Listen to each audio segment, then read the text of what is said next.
महाराष्ट्राच्या राजकारणामध्ये आपण पाहतोय की बंड करण्याची परंपरा ही कायम आहे। खरं तर ही बंड करण्याची परंपरा शरद पवारांपासूनच सुरू होते, परंतु अलीकडच्या काळामध्ये एकनाथ शिंदे यांचं बंड मात्र इथं बंड समजल्या जात नाही, ही या राष्ट्राची मोठी शोकांतिका आहे। आपल्या लक्षात येतंय की लोकशाहीतला राजा हा मायच्या पोटी जन्माला येत नाही, तर तो मतपेट्यातून जन्माला येतो आणि मग असा मतपेट्यातून जन्माला आलेला राजा वारंवार त्याच राजघराण्यात जन्माला येऊ नये ही परंपरा तुटावी अशी लोकशाहीची परंपरा असते। आणि लोकशाही सांगते की मतपेट्यातून राजा जन्माला येत नाही, तो जनतेतून जन्माला येतो। आणि मग जनतेचा नेता म्हणून एकनाथ शिंदे यांचं बंड जर आपण पाहिलं, अनेकांनी त्यांच्या बंडाला हिनवलं, परंतु हिनवून चालणार नाही। त्यांच्या बंडामागची पार्श्वभूमी देखील आपल्याला अभ्यासावी लागणार आहे। ती पार्श्वभूमी काय आहे पाहूया त्या व्हिडिओच्या माध्यमातून। नमस्कार, मी डॉक्टर नागराज मगरे, शब्दयोद्धा लाईव्ह मध्ये आपल्या सर्वांचं मनपूर्वक स्वागत। आपण पाहतोय की महाराष्ट्राच्या नव्हे तर देशाच्या राजकारणामध्ये, समाजकारणामध्ये बंड करण्याची, क्रांती करण्याची परंपरा सर्वत्र आपल्याला दिसून येते। आणि मग हा बंड बुद्धानं बंड केलेला आपल्याला लक्षात येतो। बंडखोर बुद्ध म्हटलं तर वावगं ठरणार नाही, कारण व्यवस्थेच्या विरोधामध्ये बंड पुकारण्याचं काम आणि नवा खऱ्या अर्थानं पर्याय, नवा पर्यायी समाज व्यवस्था देण्याचं काम तथागत बुद्धानं केलं। ही विचारधारा जगामध्ये पसरली आणि त्याच्यानंतर अनेकांचा, अगदी तुकोबारायाचं देखील बंड आपण बघितलेला आहे। म्हणून ही जी बंडाची परंपरा जर आपण पाहिली तर या महाराष्ट्राला मोठी आहे, परंतु राजकारणातल्या बंडाची आपण जर परंपरा पाहिली तर राजकारणामध्ये अनेकांनी बंड केले आपल्याला दिसून येतात।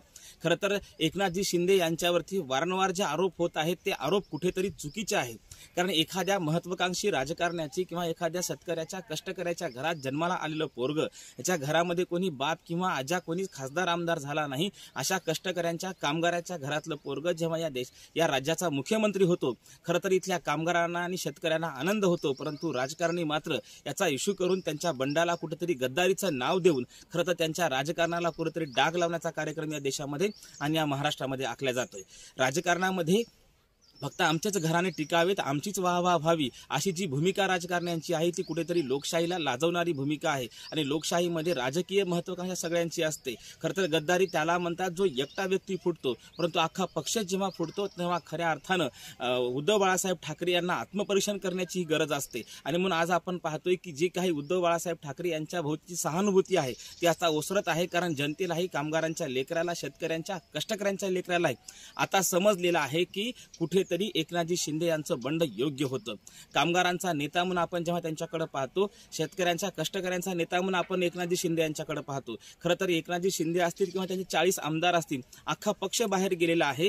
खरं तर याला नाव हे खरं तर हा पक्ष आहे आणि हा पक्ष बाजूला अख्खा पक्ष गेलेला आहे आणि 1-2 कार्यकर्ते सोबत घेऊन उद्धव ठाकरे एकटे राहिलेले आहेत। हे आत्मपरीक्षण करण्याची वेळ ही खरं तर उद्धव ठाकरे यांच्यावर आलेली आहे। एकनाथजी शिंदेच्या बाबतीमध्ये आणि त्यांच्या सर्व कार्यकर्त्यांच्या, त्यांच्या 40 आमदार, खासदारांच्या बाबतीमध्ये ज्या पद्धतीने सोशल मीडियावरती आणि मीडियावरती राज्यकर्त्यांच्या काही चेल्यांनी ज्या पद्धतीने त्यांची जी प्रतिमा निर्माण केलेली आहे ती प्रतिमा खरं तशी नाही, कारण त्यांनी बंड केलेला आहे। आणि खरं तर या महाराष्ट्रामध्ये शरद पवार जेव्हा पुलोचा प्रयोग करतात, ते जेव्हा बंड करतात तो बंड असतो, त्याला ते बंड नाव देतात, त्याला गद्दारी असं नाव देत नाहीत। त्याच्यानंतर आपण पाहतोय शरद पवार असतील किंवा अजित पवार असतील, अजित पवारांचा देखील बंड होतो, परंतु त्याला गद्दारी म्हणत नाहीत। आणि नारायण राणे असतील किंवा छगनराव भुजबळ असतील, अशा अनेक नेते आहेत महाराष्ट्रामध्ये, शरद पवार, अजित पवार, नारायण राणे, छगन भुजबळ आणि अलीकडे आपण पाहतोय राज ठाकरे, या सर्व नेत्यांच्या मात्र राजकीय प्रवासाला तुम्ही बंड म्हणता आणि एकनाथजी शिंदे आणि त्यांच्या सर्व टीमला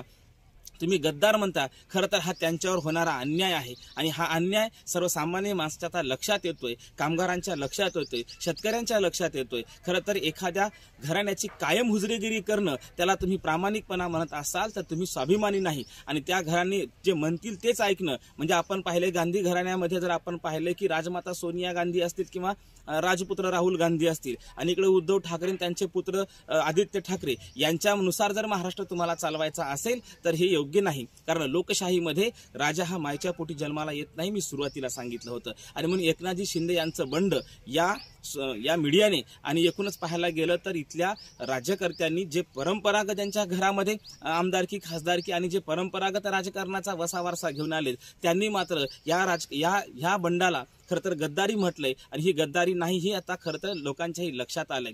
बाळासाहेब ठाकरे आणि दिघे साहेबांच्या आखाड्यात तयार झालेलं हे व्यक्तिमत्व खरं तर हिंदुत्वासाठी आणि मराठी माणसाच्या हक्क अधिकारासाठी, कामगारांच्या, शेतकऱ्यांच्या, कष्टकऱ्यांच्या हक्क अधिकारासाठी लढणारा हे व्यक्तिमत्व खरं तर एकनाथ एकनाथजी शिंदे यांच्यावर अन्याय होते, त्यांच्या सहकार्यावरती देखील अन्याय होतोय।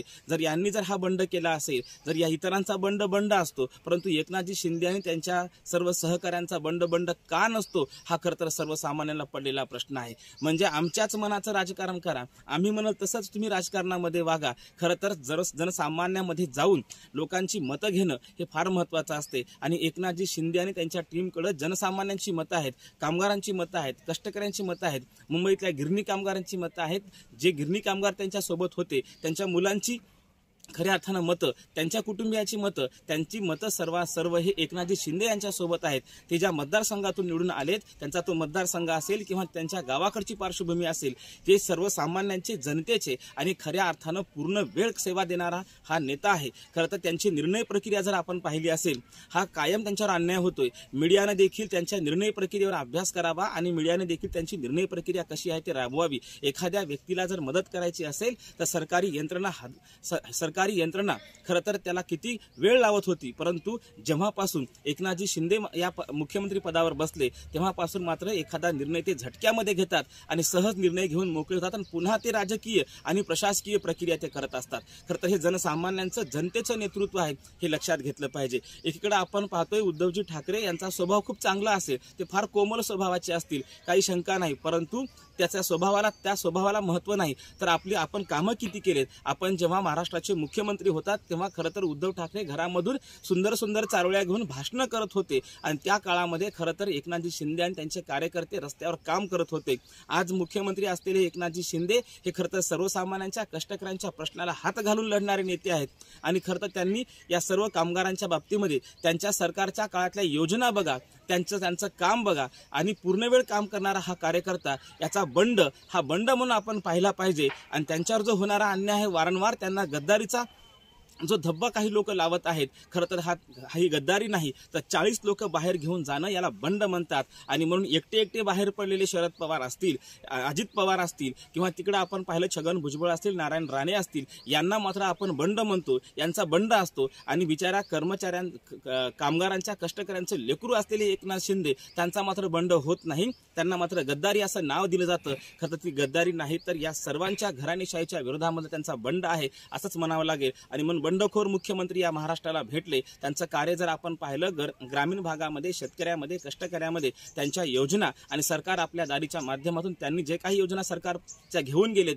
त्या योजना जर आपण पाहिल्या तर खरं तर सर्वसामान्यांचं कल्याण करणाऱ्या योजना आहेत आणि म्हणून एकनाथजी शिंदे यांचं ते बंड होतं असं आपण लक्षात घेतलं पाहिजे। आणि हे सर्वसामान्यांच्या लेकरांच्याही लक्षात आलंय, कारण एकनाथजी शिंदे यांचे वडील काय आमदार, खासदार नव्हते किंवा मुख्यमंत्री नव्हते, एक सर्वसामान्य व्यक्तिमत्व आणि सर्वसामान्य व्यक्तिमत्वाचं सर्वसामान्य लेकरू आज महाराष्ट्राच्या मुख्यमंत्री पदावर बंडखोर व्यक्तिमत्व आणि बंड करून जर मुख्यमंत्री झाला असेल तर खरं तर महाराष्ट्राच्या राजकारणामध्ये ही कौतुकाची बाब आहे, हे लक्षात घेतलं पाहिजे। लोकशाहीमध्ये सर्वाधिक जे लोक जिकडे असतात ते खऱ्या अर्थानं तो पक्ष असतो आणि मग आपण आज पाहतोय आज 40 आमदार घेऊन जो बंड केला एकनाथ शिंदेंनी आहे, तो बंड एकनाथ शिंदेंनी एकट्याने केला नाही तर 40 लोक सोबत आहेत, अख्खा पक्ष सोबत आहे, तरी त्याला आपण गद्दारीचं नाव देतो। आणि परंपरा, राजकारणाची आणि घराणेशाही टिकून ठेवणाऱ्या लोकांच्या राजकीय प्रवासाला मात्र आपण बंड म्हणतो, यांना मात्र गद्दारी म्हणतो। हा खरं तर एकनाथजी शिंदे यांच्यावर केलेला अन्याय आहे असं मला वाटतं। आणि म्हणून आता सर्वसामान्यांच्या, शेतकऱ्यांच्या आणि कष्टकऱ्यांच्या लक्षात आले